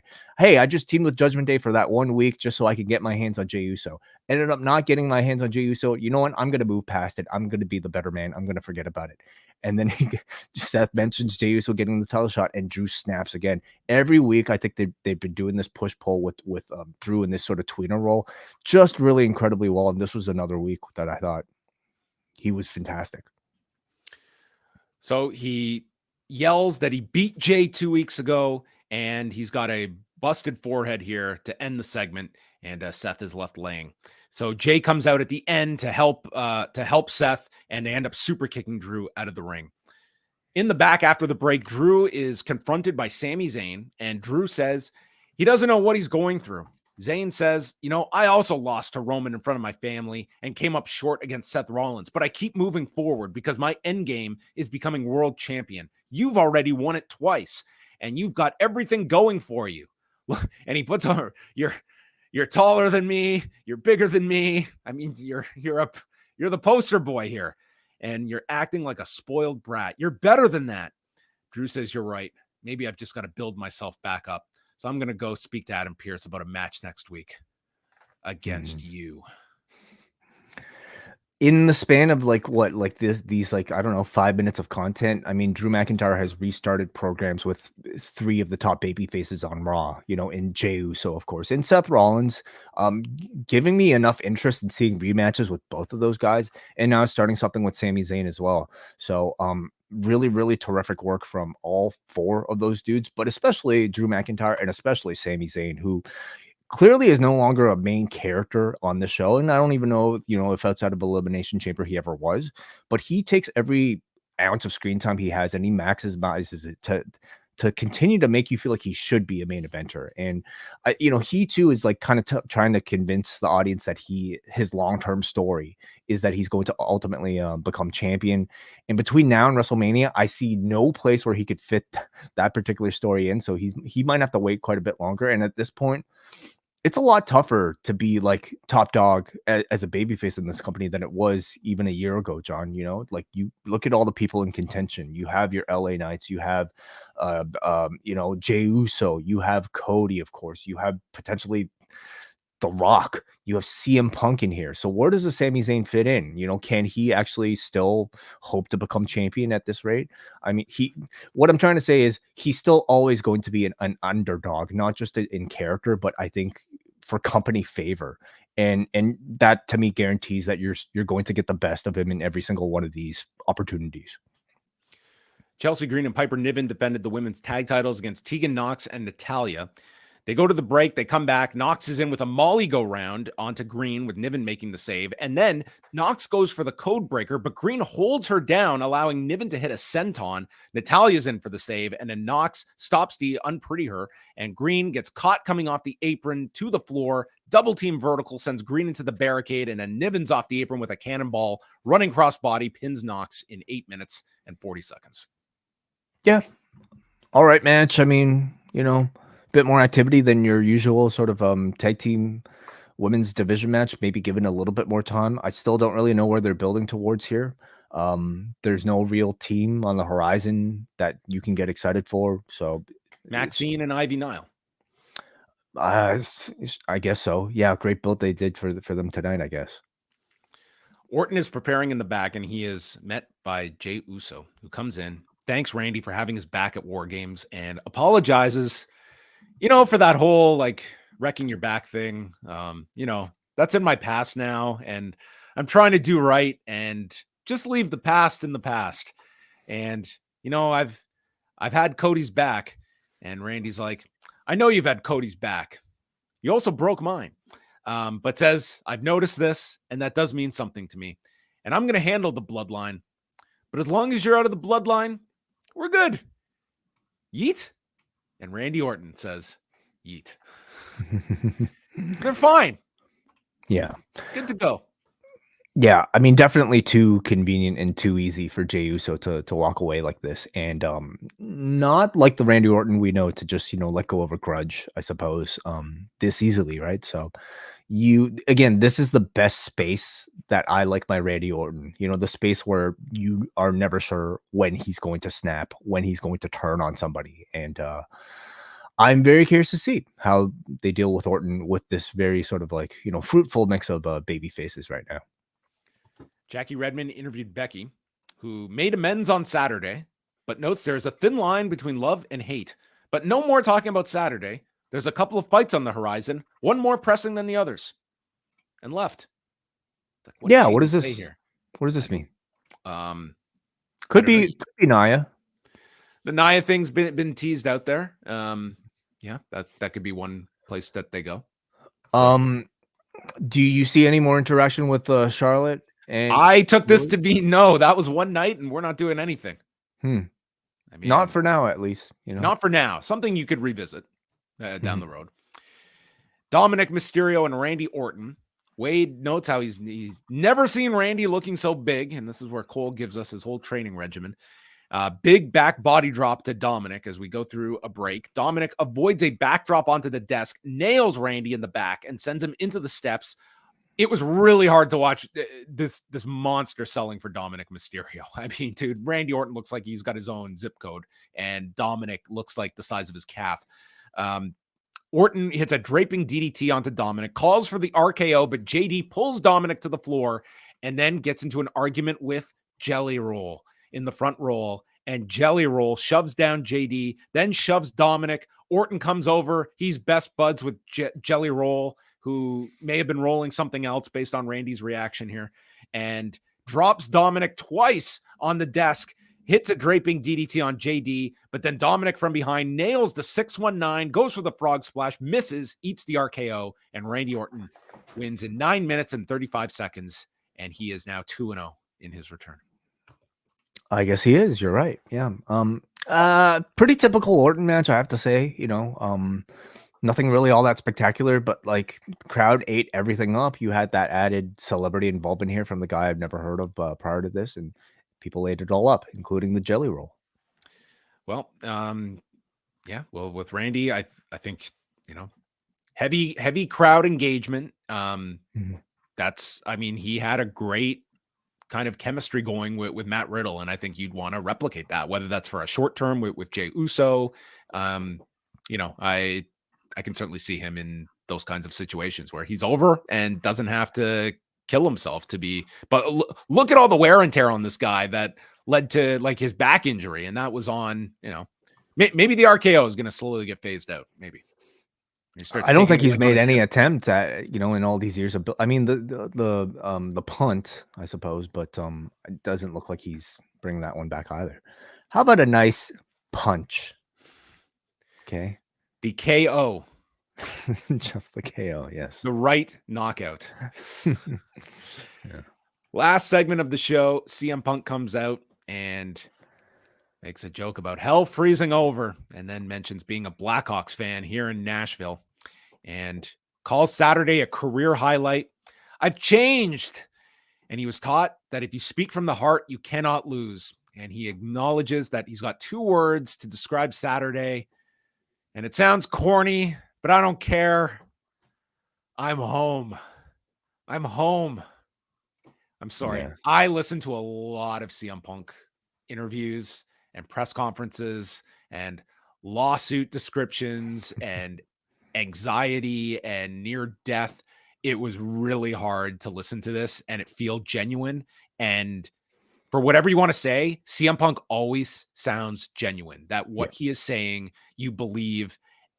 This one was a stretch for me to hear him state. And I think even his fan base would have a hard time hearing him, whether he truly believes that or not. I thought it was really hard to hear this line and not semi-roll your eyes. I felt exactly the same way. I felt like tonight was going to be a really difficult promo for Punk. Having to answer for all the promos he's cut against the WWE, not that far like in the past. So what angle was he going to take? What angle does any celebrity take when they want to come out and they want to claim that they've changed? I didn't sense that much explanation here. I didn't sense much attempt at trying to answer for some of the sort of hypocrisy. And maybe that they're waiting for the Seth Rollins program to really begin, because Rollins has kind of, he's already called him a hypocrite. So you imagine he'd bring up a lot of those things, and we'll see where Punk goes. But tonight, I almost felt like maybe the intent that was thought from him was that he was going to call the WWE crowd. Man, once he starts saying universe, that's when we know he's really changed. But I felt like he was attempting to say the WWE crowd was his home. And I don't think he hit that distinction enough. It's one thing to say, I came back for all of you, which is what I think he was trying to say. But it really just kind of made it feel like he's been lying, or either now or throughout the past several years. I mean, obviously, he's going to be a mega babyface upon return. I wouldn't suggest otherwise. Mm-hmm. But if you do get to a point where there's logical sense to turn this guy, there is, to me, a lot of fertile ground for, here's the story that we introduce on night 1. And it's Seth Rollins, who up to this point has been one of the major baby faces. And he's warning everybody about this guy. And slowly it's Punk that is exposed as this guy that can't be trusted. And he is the hypocrite. And then the big turn is, I left this place to destroy it, but then I realized that if I want to destroy this company, I have to do it inside of it. And that's what I'm here for. And Seth is the one that has been warning everybody all this time. And this could be a great, he has so much material as a heel in this company coming back, but that's impossible to play during the honeymoon that this is, and that they should play right now. They should absolutely do that. I'm just stating that if we're talking, this guy's still around in 18 months, even a year, there would come a time that, he could be a really excellent heel in this company that the audience would completely buy in that skin. So, sir, I totally agree with everything you said. I also think the honeymoon phase is going to end perhaps a lot sooner than maybe even that, John. And it's going to be dependent on, I think, the story that they want to tell, how certain crowds might perceive him. But if you and I are reacting like this to tonight's promo, I can imagine a lot of people feeling the same way, especially people who have, stuck through him. Like, please go on and continue with the rest of the recap, because this was not the only lie we could tell that Phil Brooks was telling. Yeah, I mean, I'm home. The I'm home promo. This is where I belong. You people never forgot me, and all of you are powerful. You never stopped chanting my name. The voiceless found their voice. I heard you. Dude, this was like the Verbatim. greatest hits. This was all taken from the return, First dance. From the first dance. There's also bullshit there, because they did stop chanting his name. That was the big part here, is that, yes, this ain't 2015 anymore. Like, these chants have moved on, and they were not, like, at one time it had become a chant of protest. It wasn't just CM Punk. It was, we are rejecting the product you are sending us. And CM Punk was the embodiment of us protesting you. And that has evolved and moved on, and this audience moved on. So it did feel like a guy that was out of step with the audience that he is stating is all powerful, and that I've listened and I've been. It felt like a guy reusing his old material from the first time he came back 2 years ago. Yeah, it felt like he was playing the greatest hits from that return promo in 2021. Mentions how a wise man once told me that to get everything out of this place, I would have to leave and come back. And he hates to admit that the wise man was right. So potentially planting a seed there. Everybody back there is happy to see me and says how AJ is fabulous, sends her regards. Everyone welcome me back. Well, almost everyone, because some are afraid of the truth and what they don't understand. They're afraid that he set the bar too high, or that the brass ring is in my back pocket, that the most controversial man has walked in the front door, and their best efforts at being best in the world in this ring, on this microphone, even on commentary, going back to the pipe bomb promo, is a lie and is false. The best in the world is back, standing in this ring, live and in living color in Nashville, and his name is CM Punk. And he then puts the mic off and just looks into the camera. I'm not here to make friends. I'm here to make money. And that's how the show goes off the air. I mean, he had a very good delivery, as you would expect CM Punk to have here. And he will never not have good delivery. He will always have that. The question will be, I'd be very curious from those that were in Nashville, like what the reaction was. Number one, that this had probably been placed, this audience, they have been waiting to see this guy in this setting. So the expectations of what this guy will finally say. And then on top of that, you've waited 3 hours for this segment at the end of it. Were they satisfied? Were they not? It's, for a first night, they put certain things in motion. It's obvious that the Seth direction is where they're going. And I'm really curious what the timing is going to be of, like, when they put this guy in the ring. It's a long wait until the Rumble to hold that off of. And I don't know if they'll wait that long to get, like, I don't know how many weeks. What's the rush? What's the rush though? Remember, he doesn't even have to be on TV every single week. Well, I think they're going to want him on TV, especially for this first while. Like, they, I think, want to have a CM Punk presence. But like, remember last year, there was such a surge of interest and like movement for Bray Wyatt's return. And they held off a long time, and it got repetitive over time, that it was like, when are we going to advance past this? Now, I'm not saying it's going to be apples to apples, but I think with Punk, like, this is an audience that is going to want to see, like, what is the next chapter and where you're going, and how quick do you go to a Rollins deal? Like, do you have something in the, like, as an intermediary beforehand? I can't see them giving away Punk's first match, like, on TV. I mean, listen, they can if they really wanted to. Yes, like, you mentioned Raw, kind of like, stakes are a bit higher for Raw doing well in the ratings right now as well.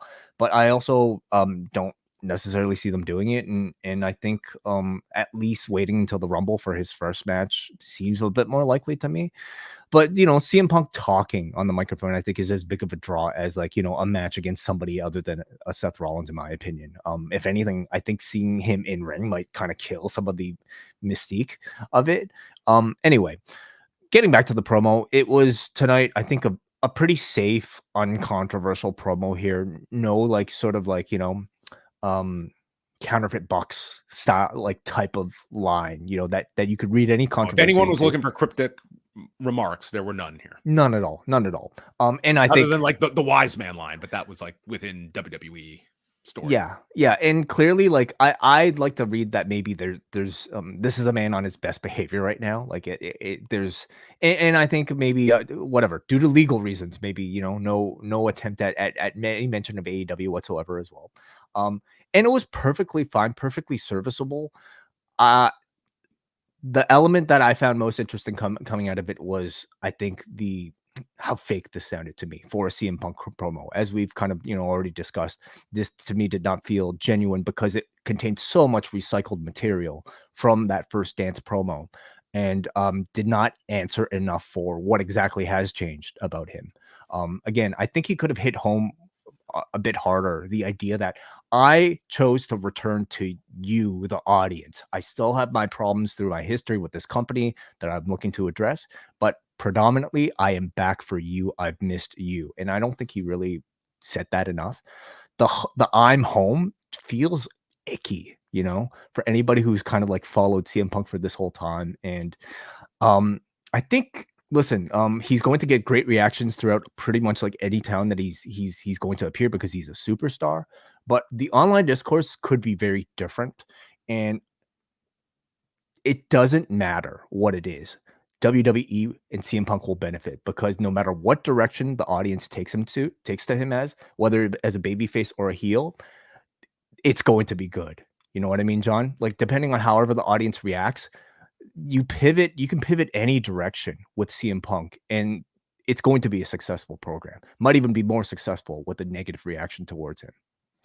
Yeah, I think this all, like, if you are designing this around Punk coming in as this big baby face, I just think that at their core, this really did miss the essence of why CM Punk is this enduring figure that no matter what controversy he goes through, there's such a heavy demand that there's an audience that are just, they live and breathe through this individual. And the last thing they want to hear is raw WWE CM Punk. That is just such an antithesis of the Punk character that even if he genuinely feels that way, I think on night one, I think you're costing yourself a little bit by showing your hand night one. And number two, like even the line pretty much saying everyone in the back has welcomed me back, like except for one guy. Like you are supposed to be like the prodigal son that has come, like you are the shoot Jey Uso, like that has come here and that you have angered and damaged a lot. And there's a lot of story to be had there. Now, if all this plays out down the road that you get there, and this is designed to be disingenuous, but I don't think that's the plan, the path of where they're going here. And like Cody Rhodes can be Cody Rhodes.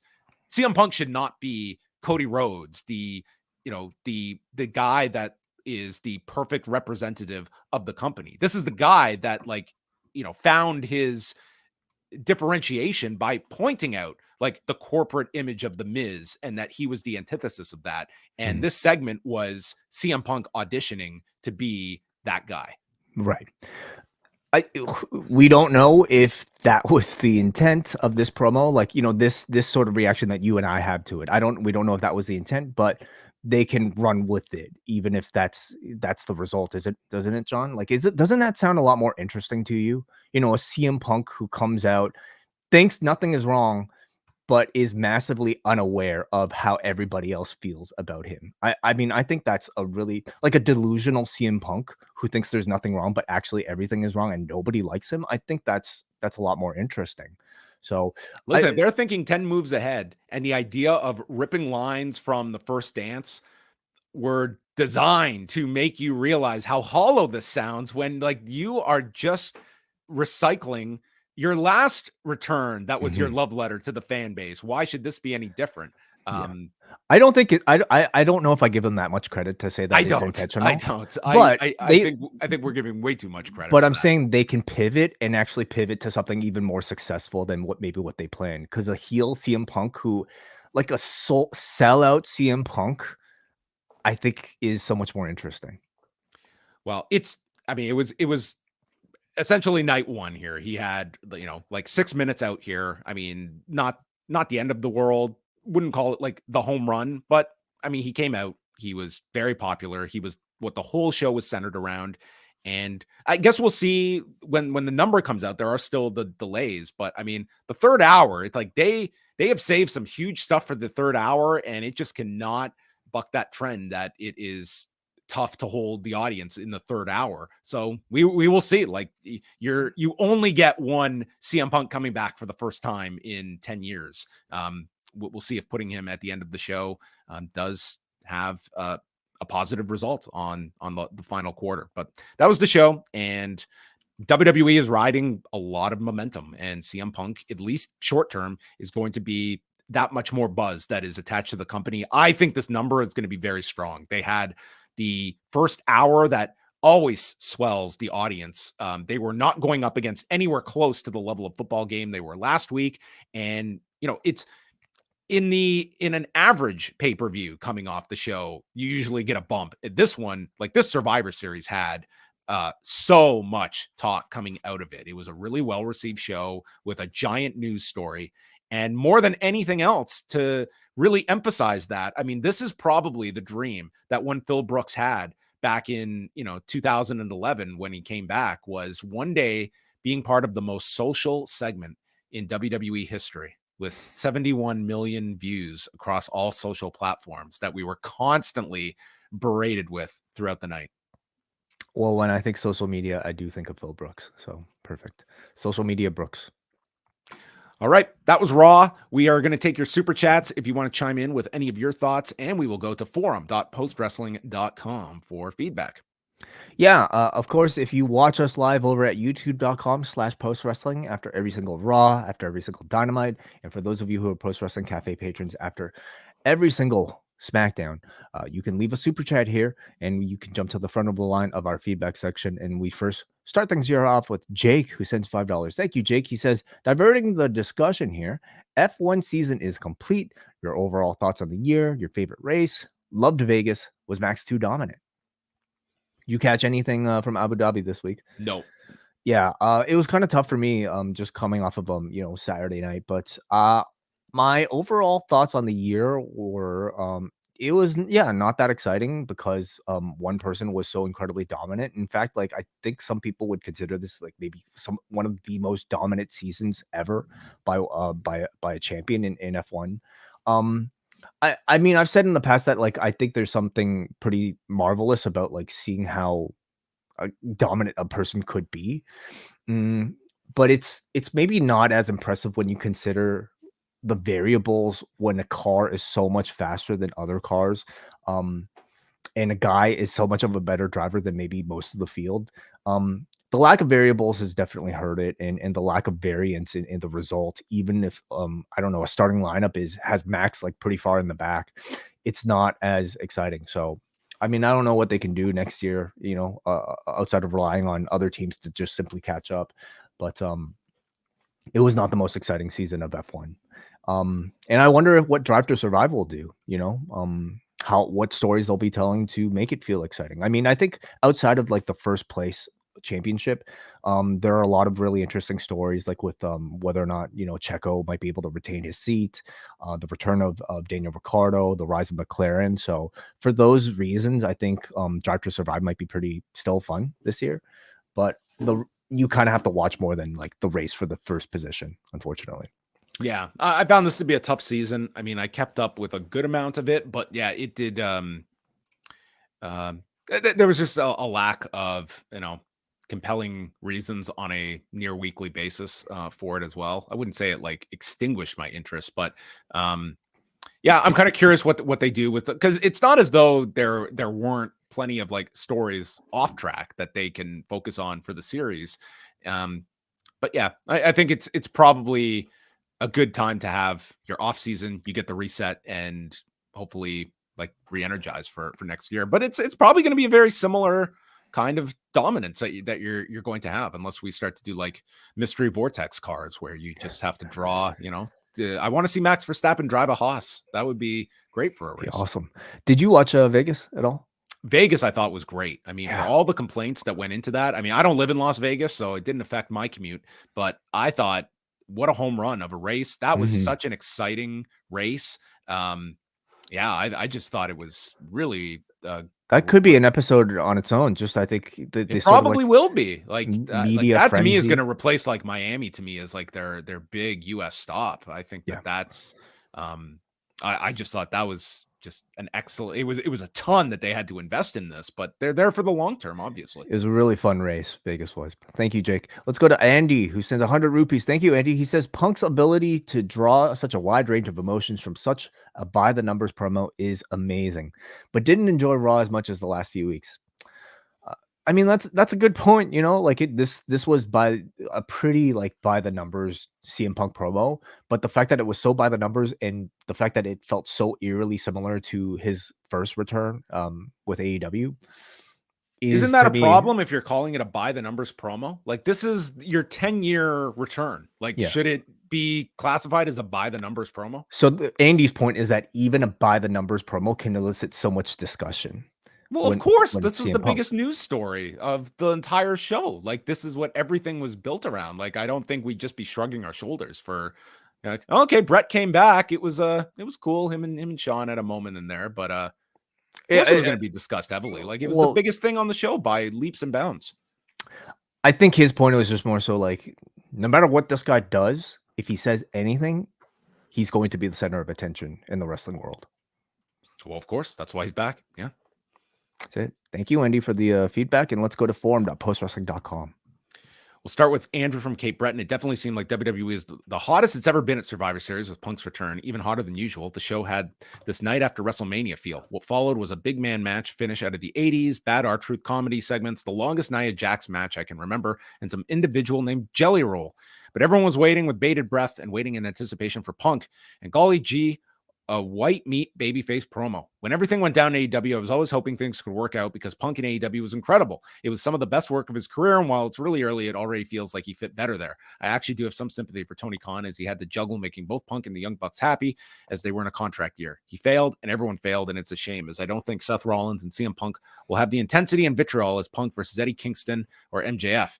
But the other highlight was Drew McIntyre, who was definitely in the right as he deserves a title shot over Jey Uso. It's very early to tell, like, how the CM Punk run is going to be in the WWF. I mean, this is not, at this point, like a solitary reaction. I mean, you and I have had that. People in the chat room have had that. And Andrew here has had the reaction that this was a very safe by the numbers CM Punk promo. So how will they pivot? Has this run been a complete failure? Yes. We have definitive proof. Yeah. They could pivot or they could like lean into it somehow. I think it's way too early to tell, whether or not this was. Let's also remember this is CM Punk coming off of like a real terrible controversy that got him fired, and he's inside a company that he, by all accounts, probably should not be in right now. He's going to be on his best behavior on his first night, and I'm sure every single word of that promo was vetted and monitored and quadruple checked before he was told to go out there to say it. So, I'm giving this sort of regime right now, this creative regime, a lot more credit for listening to the audience, and we'll see if they have a negative reaction, how they might pivot with something like that. Let's go to Rob, who says, first time watching Raw live in over 2 years, and I'm not keen to make this a weekly routine. This show was so different compared to any other weekly wrestling show, and I hope that they stay the course with the ideology, as it's wildly successful and healthy for talent wanting to make money in the business. This is Punk's Vegas residency, and all the power to him. Manny from Pacoima, an okay edition of the show. Randy had that aura, and I had chills seeing him kick off Raw. Creeds and Judgment Day should be a great match. Wai was right about Cody being the target of Nakamura. After all those Wyatt riddles, nothing can throw the man Wai Ting off anymore. I don't know if it was just me, but Punk felt more genuine in AEW. I didn't really believe some of what he was saying. It also felt like a condensed version of his Last Dance promo. Oscar Dorado will be challenging Rocky Romero for the MLW middleweight and historic welterweight titles. Yes, that's coming up at One Shot in about a week. We got a super chat here from Davidian Alter who sends $5 just to say cheers. Thank you so much, Davidian. Thank you. Hopefully you're enjoying the show. Let's go to Jordan from the Bronx, who says, I do not watch Raw at all, as I find the 3 hours each week for mid-level matches between guys that rarely, if ever, appear on a pay-per-view. Tonight, I'll admit that the CM Punk intrigue got me, and I watched 3 long-ass hours, mostly featuring people who I have not seen wrestle on a pay-per-view since maybe the Rumble. Going through all of that just to get to a CM Punk promo, which was a truncated and sanitized version of his AEW debut promo, left me feeling goofy. Perhaps he may not legally be able to reference any of his AEW run, but the promo didn't have anything to it. On the pipe bomb scale, this registered as pop rocks. This is Punk's last chance in any wrestling company. Here's hoping that all parties involved get what they want out of this without damage. Raw is likely going to draw a monster rating with the show, especially with a bad Monday Night Football game. What laughs WWE viewers like myself got was Indus Sheer, multiple R-Truth comedy segments, and some dude named Jelly Roll. None of that what I saw left me wanting to get up. Man. Poor R-Truth. Damn. Yeah. So we're getting a lot of people clearly who don't usually watch this every single week. I mean, that stuff did not feel out of place at all to me. Dude, if I was parachuting in, I mean, this was a really long edition. Like, there's been a lot better editions of Raw in terms of like start to finish. Like, this was built on the opening with Randy and the close with Punk. I think the commercial-free first hour like actually hurts it more if you're trying to gauge this. Like, you had the Randy stuff with Rhea, but then like the Tag Team Turmoil took up a lot of that hour, and like it's not like they put their biggest stuff to pad out the rest of that hour after Randy. From Sean. Hi guys, first time posting in the feedback thread. I thought the CM Punk promo was incredibly lame and soulless. The thing that stuck out to me most of all were his eyes. Those are the eyes of a man whose heart is not in this. Really comes off like he's just there to collect paychecks and nothing more. Dude, the psychoanalysis of CM Punk begins again. It's the most interesting thing, isn't it? Like, but it is like, I'm almost like, I'm not surprised because like you and I have had this reaction, but it seems like at least from our fan base or our listenership, unanimous sort of like disapproval of this CM Punk promo as being disingenuous. So I find that fascinating. And that's not an audience that is just being nitpicky or negative. Like, dude, you have painted yourself in this way and you have benefited off of, promos where you've taken knocks at them. It's the, 2-night WrestleMania that can't sell tickets, or Miz going to get his blood money in Saudi Arabia. It's like, sorry, like there comes a check that comes due when you're now on the other side of things and you are a character that has made your mark on a certain sincerity and genuineness with your audience, that now you're stating a completely different message in your perceived enemy territory. Of course, there's going to be that negativity. And I think it really does lose the essence of what CM Punk has been able to, in terms of this relationship that he has legitimately cultivated with an audience over a career. Yeah. But again, I think follow up is everything. If they could run with this and actually turn it into something. There's a lot to be had to a Punk as like he's come in and you have, it was like the Hogan Hall and Nash thing. Like I referenced that in my piece. Like that was to me the last time like there was such a divided, maybe not even divided. Like there was a lot of negative opinion of those guys being brought in at the time. And they went with the story of the poison being injected and such. But this is one that, I mean, time will tell. Time will tell like how successful this is and what direction they go. I don't think anyone's going to be calling success or failure based off of one promo. Mulligan says this episode was carried by 3 things: McIntyre, Rollins, Orton, and Punk's returns, and through that lens, it was solid. It was nice to see Judgment Day take somewhat of a backseat after dominating the show for months. It was only the first night, so calling it a failure from the jump would be ridiculous. I bet the subliminal shots that Seth and Punk were firing at each other will become more overt down the line. Nothing wrong with setting the table all over again. I don't know if any of it was subtle, like, or subliminal. Seems pretty blatant. I mean, it's like pretty out there at this point. Jay from Colorado, that entire CM Punk promo was the fakest thing ever until he said the last line, "I'm not here to make friends, I'm here to make money." And then it became the most truthful thing ever to come out of Punk's mouth. Wow. Can we say that this was a heel promo, at least in effect, from CM Punk? I mean, that last line was a heel line. Like, there's no doubting that. he I don't think mentioned- anyone. I'm home, and then by the end, I'm not here to make friends. I'm here to make money. He has in the past talked about making money as a virtue, as a righteous virtue rather than something negative. I mean, one bill Phil, right? You know, he's even said this, I think, in a Mox, promo battle before too. So, but like I said, though, the reaction is everything, and the audience reaction, at least again from our listenership, is that this was not a favorable one for at least a babyface, Phil Brooks. All right, lastly, we got Alex from Quebec who says, I'm sorry for all the CM Punk fans out there, but the AEW signed AEW signed the best in the world a couple of weeks ago, and his name is Will Ospreay. By the end of 2024, how many times will we see Will Ospreay in a 5-star match compared to CM Punk? How many times will we see Will Ospreay How many times will we see his name in the best of the year category awards compared to CM Punk? I think we all know the answer. AEW will have a way better future with Will Ospreay than the WWE will have with CM Punk. Well, they're both draws, I guess we can say, right? I'd be really hard pressed to look at CM Punk as not having a value that is attached to him. And if your barometer is Will Ospreay, then plenty are going to come short of that.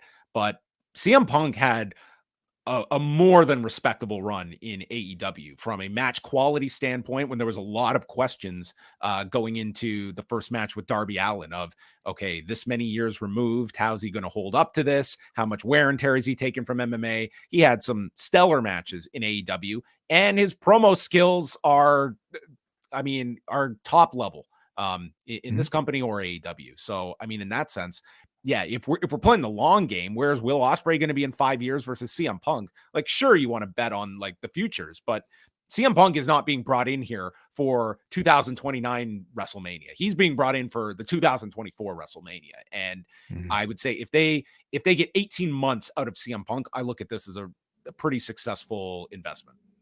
And I anticipate Will Ospreay to make a lot of money for AEW. I think both companies will benefit with their respective signings. All right. Thanks, everyone, for the feedback and all of you tuning in live tonight. We've gone long tonight, but there was a lot to get to. Just teeing up over the next couple of days. Up next, we'll be live on Tuesday night. Davey Portman and Braden Harrington coming off another very successful live watch-along at the Survivor Series. They even had a reaction video that they put up at you can check out on their socials. So they're back on Tuesday night. Wednesday, it's doubleheader day at Post Wrestling because we have Pollock and Thurston, 3 p.m. Eastern time, joining us. First time guest, someone I'm really looking forward to speaking with, especially this week, from the Pro Wrestling Torch, co-host of The Fix, Todd Martin. Oh, wow. Brandon Thurston and myself to chat about CM Punk and all the other latest news going on. So that you will want to check out. Todd is one of the best personalities out there. Great guy to have on this week. And then Wednesday night, it is Rewind to Dynamite with myself and Wai Ting, but all roads lead to Thursday.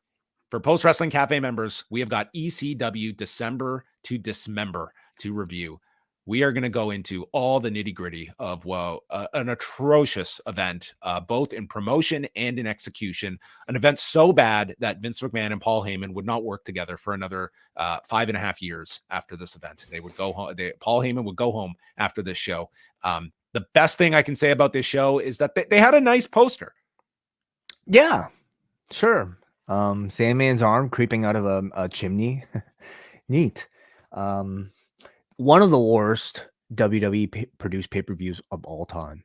So, the company's doing really well right now, but hey, some of you who might not have been fans back then, well, you can see where this company was many years ago. I'm not even going to complain the next time we have some super long event to review, because this one was relatively short and yet still felt like an absolute slog.